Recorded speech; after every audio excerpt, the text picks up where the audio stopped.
संयुक्त फलन की डेफिनेशन के बारे में बात करते हैं कि यदि f a से b के बीच में कोई फलन है तथा g क्या है b से c के बीच में दो फलन इस प्रकार से हो कि f का जो परिसर है वो सबसेट होना चाहिए प्रांत g का, तो f और g के संयुक्त फलन को गोफ अथवा gf से निरूपित करते हैं। तथा गोफ x का जो फॉर्मूला होता है वो कुछ इस प्रकार से होता है कि गोफ x को इस प्रकार से अपने हल करेंगे g और बड़े ब्रैकेट में लिख देंगे fx, जहां प्रत्येक जो x होता है वो f के प्रांत से प्रांत पर निर्भर करता है या प्रांत से लिया जाता है। ठीक है, अगर अब हम इसके डायग्राम की अगर बात करें तो हमें क्या करना है कि गोफ निकालना है। ठीक है, गोफ निकालने के लिए अपन क्या करेंगे क्या गोफ निकालने के लिए जो लास्ट में लिखा होता है इसको सबसे पहले डायग्राम बनाया जाता है। कहीं भी एफ है वो किसके बीच में, ए से बी के बीच में है, फिर उसके बाद में जी का डायग्राम बनाया जाता है तो वो है बी से सी के बीच में, तो एफ है ए से बी के बीच में और जी है अपना बी से सी के बीच में। तो गोफ को किस प्रकार से परिभाषित करेंगे, ए से सी के बीच में। इसमें शर्त होती है ये कि भी एफ का जो परिसर होता है वो प्रांत जी का सबसेट होना चाहिए, जी का जो प्रांत है उसका सबसेट होना चाहिए। ये बात बहुत ही मोस्टली है जो आपको याद रखनी है। ठीक है, वेरी इंपॉर्टेंट बात है।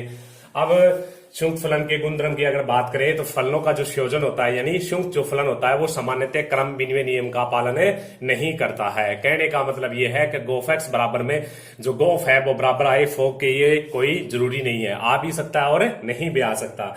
अब अपन बात करें दूसरी प्रॉपर्टी की बात करें तो फलनों का जो संयोजन है वो सहचार्य नियम का पालन करता है। ठीक है, तो सहचार्य नियम होता है वो तीन अवयवों के बीच में लगता है। क्रम विनिमय नियम में क्या होता है, जो क्रम चेंज करना होता है। ठीक है, तो गोफ को क्या लिख दिया, फोग लिख दिया, यानी एफ को पहले बाद में लिखा हुआ है तो पहले लिख दिया। और सहचार्य नियम होता है वो तीन फलनों के बीच में लगेगा, तो उसका कुछ फॉर्मूला ये होता है। ठीक है, अब आप ये बातें क्या करनी है, लिखनी है और याद रखनी है, और खास तौर पर एक बात ये याद रखनी है और ये दोनों प्रॉपर्टी। ठीक है, इसके बाद में अपन तीसरी प्रॉपर्टी की अगर बात करें तो तीसरी प्रॉपर्टी क्या कहती है हमें, कभी तीसरी प्रॉपर्टी कहती है कि यदि एफ, 3 नंबर प्रॉपर्टी ये कहती है कि यदि एफ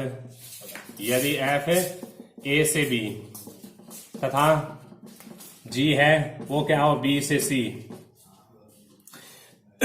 दो एक एक आसादक फलन हो, दो एक एक ही आसादक फलन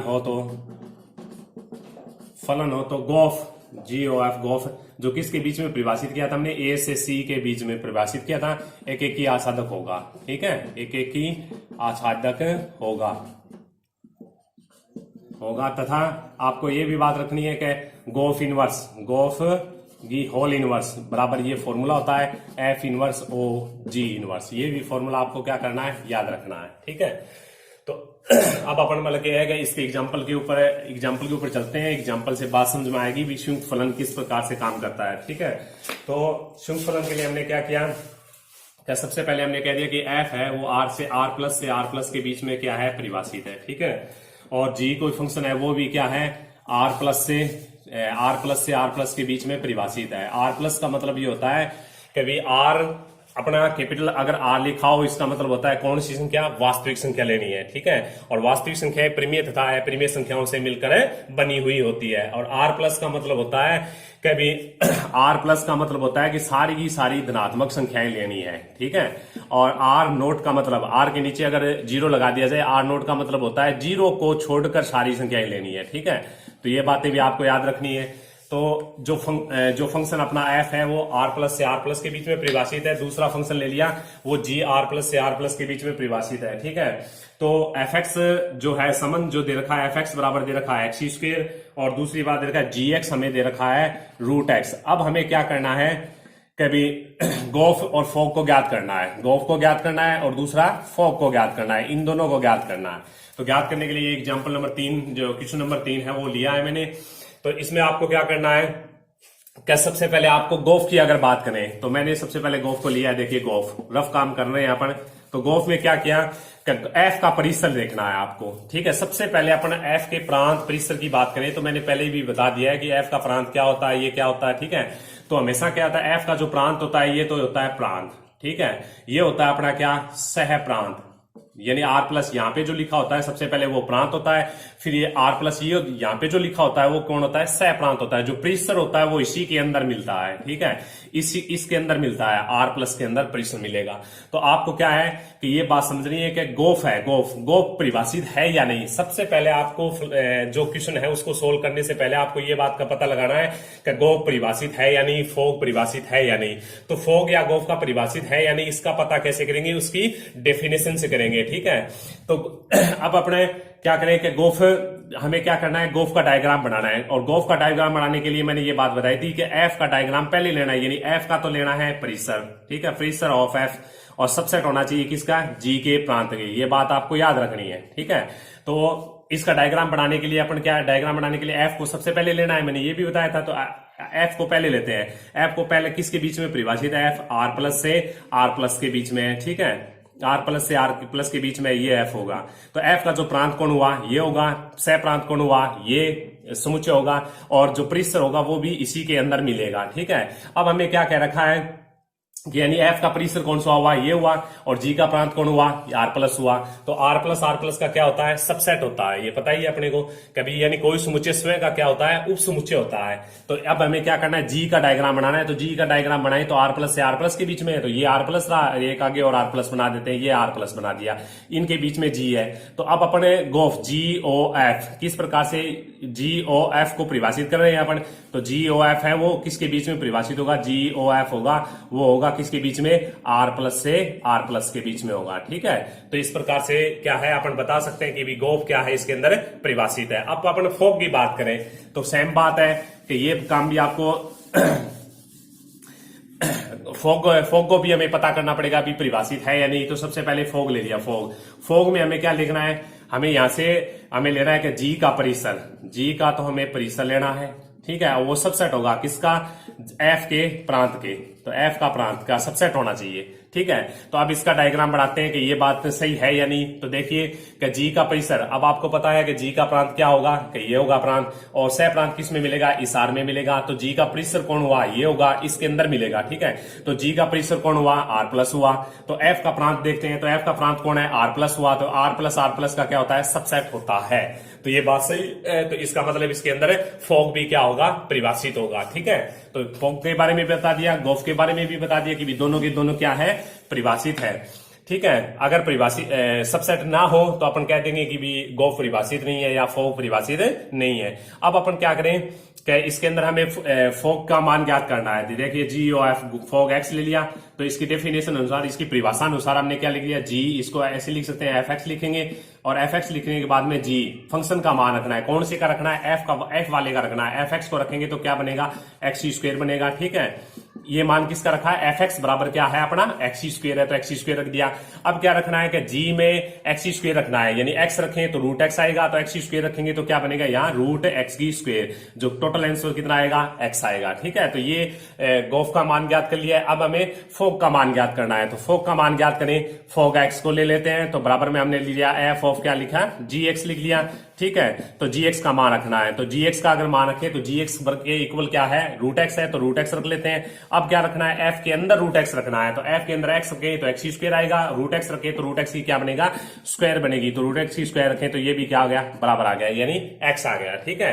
तो मैंने ये बात बताई थी कि सामान्यतः फलनों का जो संयोजन होता है वो सामान्यतः क्रम विनिमय नियम का पालन नहीं करता है, ठीक है। सामान्यतः क्रम विनिमय नियम का पालन नहीं करता है, यानी फोग एक्स बराबर आए गोफ एक्स के, ये जरूरी नहीं है, बराबर आ भी सकते हैं और नहीं भी आ सकते हैं। तो इस क्वेश्चन में आया है तो ठीक है, और बाकी की जो क्वेश्चन निकालेंगे उसमें कोई जरूरी नहीं है कि भी दोनों बराबर आए और न भी आए, ठीक है। तो अब अपने इसी प्रकार से एक और क्वेश्चन करते हैं। अभी क्वेश्चन नंबर 4 पे बात करें अपन। तो क्वेश्चन नंबर 4 क्या कहता है अपने को,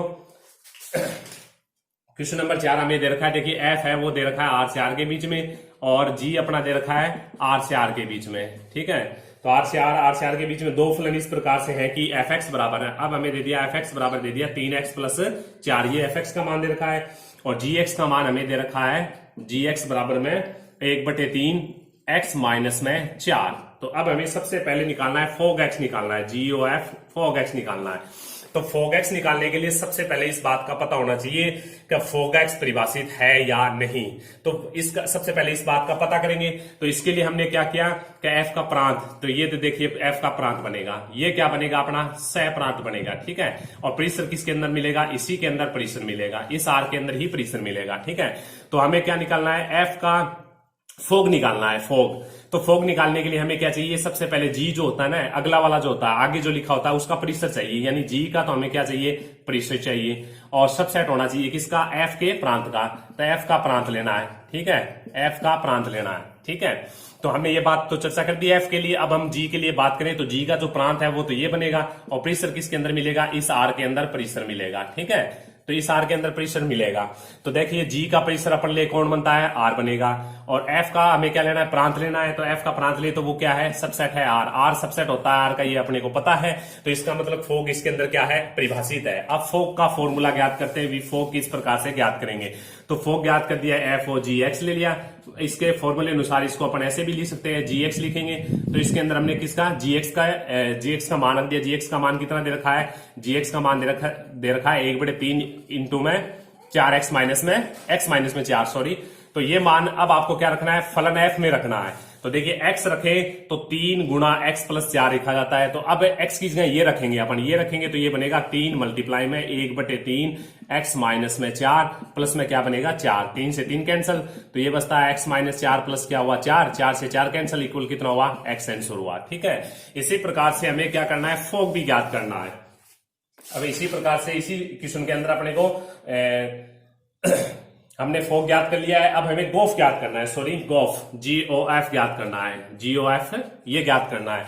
तो ये ज्ञात करने के लिए इसकी परिभाषा अनुसार अपने f का क्या लेना है, परिसर लेना है, परिसर ऑफ लेना है।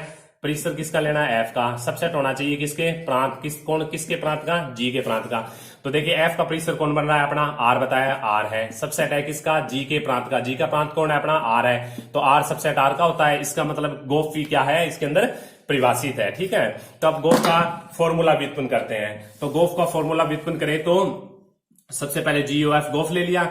इसके फॉर्मूले अनुसार इसको ऐसे भी लिख सकते हैं कि भी जी fx लिख दिया और fx का मान रख दिया। fx का मान रखें तो कितना है, 3x प्लस 4 दे रखा है, ठीक है। ये 3x प्लस 4 दे रखा है। अब ये मान क्या करना है कि जी 3x प्लस 4 का मान ज्ञात करना है। देखिए gx लिखें तो ऐसे लिखना है, gx को इस प्रकार से लिखेंगे 1/3 x माइनस में 4। तो x की जगह अपने को रखना है 3x प्लस 4 रखना है। तो x की जगह रखें तो ये बनेगा, क्या बनेगा, देखिए 1/3 और मल्टीप्लाई में बनेगा, मल्टीप्लाई में 3x प्लस 4, x की जगह रखना है, मेरे को रख दिया। और माइनस में 4, 4 से 4 कैंसिल, ये हुआ 1/3 मल्टीप्लाई में 3x, आंसर हुआ कितना, x हुआ। तो यहाँ पे भी क्या हो रहा है, फोग एक्स और गोफ एक्स का मान दोनों इक्वल आ रहे हैं। लेकिन ये जरूरी नहीं है कि भी दोनों इक्वल आए, ये तभी पॉसिबल है जब इस प्रकार का इस जो फंक्शन है वो इस प्रकार से परिभाषित हो, यानी आर से आर, ए से ए के बीच में इस प्रकार से हो, तभी ये गोफ एक्स फोग एक्स बराबर आते हैं, ठीक है। अन्यथा ये बराबर आए ये जरूरी नहीं है। अब इसी के अंदर एक छोटा सा क्वेश्चन और बचा है, उसको और कर लेते हैं कि गोग का मान निकालना है, GOG गोग 1 का मान निकालना है, ठीक है। तो गोग 1 से पहले अपने को ये पता होना चाहिए गोग परिभाषित है या नहीं। तो गोग परिभाषित है नहीं, इसके लिए अपन क्या लेते हैं, जो अगला वाला होता है उसका क्या चाहिए अपने को, जी का चाहिए अपने को परिसर चाहिए, ठीक है। जो पीछे होता है उसका क्या चाहिए अपने को, प्रांत चाहिए। तो जी का प्रांत चाहिए, जी का प्रांत। अब जी का परिसर कौन है अपना, आर है, और जी का प्रांत कौन हुआ, आर है। तो आर सबसेट किसका है, आर का है, ठीक है। तो आर सबसेट आर का, इसका मतलब गोग भी क्या है, परिभाषित है। तो अब गोग का फॉर्मूला व्युत्पन्न करते हैं। तो सबसे पहले हमने क्या किया, गोग एक्स ले लिया, गोग एक्स। तो परिभाषा अनुसार अपन क्या लिख सकते हैं, गोग जी और जी एक्स लिख सकते हैं। तो जी एक्स का मान रख दिया, तो जी एक्स का मान रखें तो जी एक्स का मान रखें तो ये हो गया 1/3 x माइनस में 4। अब हमें क्या करना है, देखिए x की जगह हमें ये रखना है, ये 1/3 x माइनस 4। तो x की जगह इसमें रखेंगे तो देखिए क्या बनता है, 1/3, ठीक है। अब x की जगह अपने को ये रखना है, तो ये रख दिया 1/3, ये रखा x माइनस में 4 और फिर रख दिया -4, ठीक है। अब हमें किसका मान निकालना है, तो जो क्वेश्चन दे रखा है वो कुछ इस प्रकार से दे रखा है कि GOG1 का मान निकालना है, तो हमें x चीज का इसमें 1 पुट कर देते हैं। तो x चीज का 1 पुट करें तो ये बनता है, देखिए GOG1, ठीक है, GOG1 बनेगा, और इसमें x चीज का 1 रख देते हैं, तो 1/3 1/3 यहाँ पे रखें तो आता है, देखिए 1 माइनस में 4 और माइनस में 4, ठीक है। इसको और आगे सरल करें तो 1/3, तो यहाँ क्या बचेगा, इसको सरल करें तो 1/3 मल्टीप्लाई में बचेगा -3 -4, ठीक है। इसको कैंसिल कर देते हैं तो यहाँ बचता है -5, तो कुल मिला के आंसर आता है -5/3, ठीक है। ठीक है, धन्यवाद।